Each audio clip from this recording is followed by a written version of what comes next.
ఈరోజు కావేరి వెళ్ళి శ్రీధర్తో స్వప్న పెళ్లి గురించి ఏమనుకుంటున్నారు అండి అని అడుగుతుంది.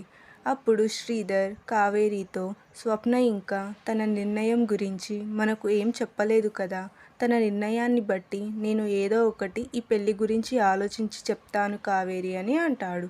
ఆ మాటలకు కావేరి స్వప్న తన నిర్ణయం గురించి ఇంకా మనకు ఏం చెప్పలేదు అంటే తనకు ఈ పెళ్ళి ఇష్టం లేదు అనే కదా అర్థం అని శ్రీధర్తో అంటుంది.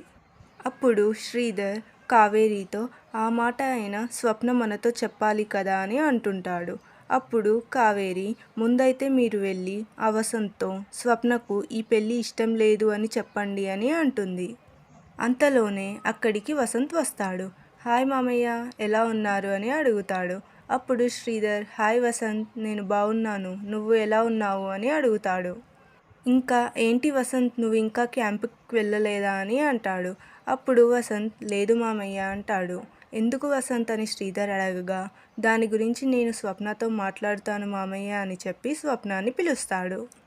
అలా వసంత్ స్వప్నాన్ని పిలవడంతో స్వప్న అక్కడికి వస్తుంది. స్వప్న రాగానే వసంత్ తను క్యాంపుకు ఎందుకు వెళ్ళలేదో చెప్తాడు.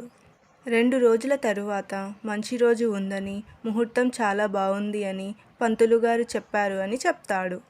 ఆ మాటలు విన్న కావేరి వసంత్తో ఏంటి బాబు, ఇంత తొందరగా నిర్ణయం తీసుకుంటే ఎలా, మా నిర్ణయం ఇంకా చెప్పలేదు కదా అని అంటుంది. అప్పుడు వసంత్ కావేరితో నాకు స్వప్నకి ఈ పెళ్ళి ఇష్టమే, మీ అందరికీ ఏమైనా ప్రాబ్లం ఉందా, మీకు ప్రాబ్లం ఉన్నా నాకేం ఇబ్బంది లేదు అని అంటాడు.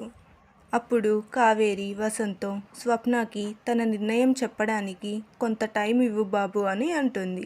ఆ మాటలకు స్వప్న వాళ్ళ బ్రదర్ కూడా అవును వసంత్, స్వప్నకి తన నిర్ణయం చెప్పడానికి కొంత టైం ఇవ్వు అని అంటాడు. అప్పుడు వసంత్ స్వప్నాని నీకు ఈ పెళ్ళి ఇష్టమేనా అని అడగగా స్వప్న నాకు ఈ పెళ్ళి ఇష్టమే అని అంటుంది. 2 రోజుల్లో ఎంగేజ్మెంట్కి ఏర్పాట్లు చేయండి అని చెప్తుంది. స్వప్న మాటలకు వసంత్ చాలా సంతోషపడతాడు. ఈ వీడియో కనుక మీకు నచ్చినట్లయితే మన ఛానల్ని ఖచ్చితంగా సబ్స్క్రైబ్ చేసుకోండి.